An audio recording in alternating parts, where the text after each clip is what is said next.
কাঁচা কুমড়ো আর আলু দিয়ে যে এত সুন্দর একটা বাটা মাছের রেসিপি তৈরি করা যায় আপনারা না দেখলে বিশ্বাসই করবেন না। রান্নাটা সিম্পল হলেও কিন্তু খেতে অসাধারণ লাগে।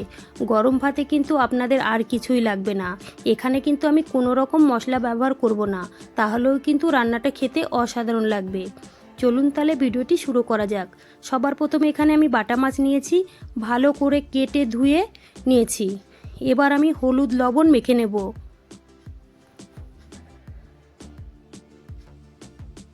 মাছের গায়ে হলুদ লবণটা খুব ভালো করে মেখে নিয়েছি। এখানে নিয়েছি টাটকা কাঁচা কুমড়ো আর নিয়েছি আলু, ভালো করে কেটে ধুয়ে নিয়েছি। গ্যাসে একটা কড়াই বসিয়ে দিয়েছি, কড়াইটা গরম হয়ে গেছে। দিয়ে দেবো সরষের তেল। তেলটা দিয়ে কিন্তু চারিদিকে লাগিয়ে দিতে হবে, তাহলে কিন্তু মাছ ভাজার সময় একটুও লেগে যাবে না। গরম তেলে একে একে মাছগুলো ছেড়ে দেব। 2 থেকে 3 মিনিট এইভাবেই রেখে দিতে হবে। তারপরে কিন্তু মাছগুলো উল্টিয়ে পাল্টিয়ে ভেজে নিতে হবে। দেখুন বন্ধুরা, একটা মাছও কিন্তু লেগে যাচ্ছে না। মাছগুলো আমি উল্টিয়ে পাল্টিয়ে লাল লাল করে ভেজে নিয়েছি। এবার আমি তুলে নেব। কড়াইয়ের তেলে দিয়ে দেবো সামান্য পরিমাণে সরষের তেল, দিয়ে দেবো গোটা জিরে আর রাঁধুনি। তো বন্ধুরা, রাঁধুনি আর গোটা জিরে দিয়ে একবার হলেও এইভাবে বানিয়ে খেয়ে দেখবেন, অসাধারণ লাগে। কেটে রাখা সবজিগুলো দিয়ে দেব। এবার আমি 2 থেকে 3 মিনিট সময় নিয়ে ভেজে নেব। 2 থেকে 3 মিনিট সময় নিয়ে কিন্তু খুব ভালো করে ভেজে নিয়েছি। এবার দিয়ে দেবো কাঁচা লঙ্কা, পরিমাণ মতো লবণ আর দিয়ে দেবো হলুদ গুঁড়ো। এখানে কিন্তু কোনো রকম আর মশলা ব্যবহার করব না।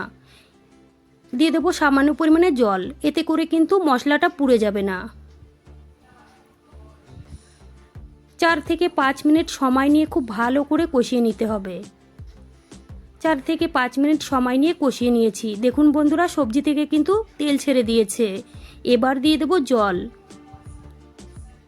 পরিমাণ মতো জল দিয়ে নাড়াচাড়া করে ঢেকে রাখতে হবে 5 মিনিটের জন্য। 5 মিনিট হয়ে গেছে, ঢাকনাটা তুলে নেব। আবারও একটু নাড়াচাড়া করে নিতে হবে।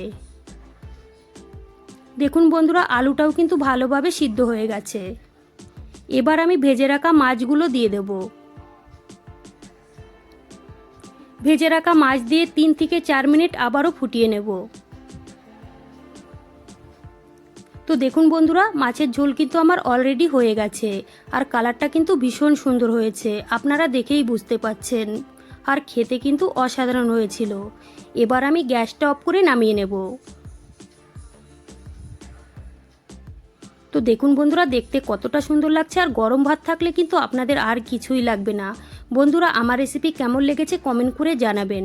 ভালো লাগলে প্লিজ আমাকে সাপোর্ট করবেন। চলুন তাহলে বন্ধুরা, ভিডিওটি আমি এখানেই শেষ করছি। আপনারা সবাই ভালো থাকবেন, সুস্থ থাকবেন। আবারও দেখা হবে নতুন রেসিপি নিয়ে।